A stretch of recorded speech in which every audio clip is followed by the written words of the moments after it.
பாருங்களேன் எவ்வளவு அழகா அந்த வலைகளை தூக்கி போடுறாங்கன்னு. அதுக்கு பிறகு அதுல சிக்குகிற எல்லா மீன்களையும் எடுத்து நல்ல மீன்களை பத்திரமாய் சேர்த்து வைத்து தேவையில்லாதவைகளையும் ஆகாதவைகளையும் தூக்கி எறிஞ்சிருவாங்க. இதே மாதிரிதான் உலகத்தின் முடிவில் நடக்கும்னு ஜீசஸ் சொல்றாங்க. வாசிக்கிறேன், கேளுங்க. அன்றியும் பரலோக ராஜ்யம் கடலிலே போடப்பட்டு சகலவிதமான மீன்களையும் சேர்த்து வாரிக்கொள்ளும் வலைக்கு ஒப்பாயிருக்கிறது.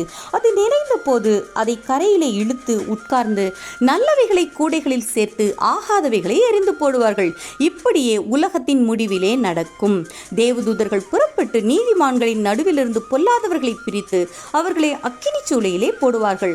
அங்கே அழுகையும் பற்கடிப்பும் உண்டாயிருக்கும் என்றார். இந்த உலகத்துல தான் நாம எத்தனையோ பாடுகளும் போராட்டங்களுக்குள்ள வாழ்றோம். ஆனா இனிமேல் நம் ஆத்மா வாழ்கிற இடமாவது கண்ணீரும் கவலையும் கஷ்டமும் இல்லாம நம்மை உண்டாக்கின சிருஷ்டி கர்த்தரோடு மகிழ்ச்சியாய் வாழ்கிற இடமாக இருக்கட்டும். So let's be good and live joyfully ever and ever. God bless you.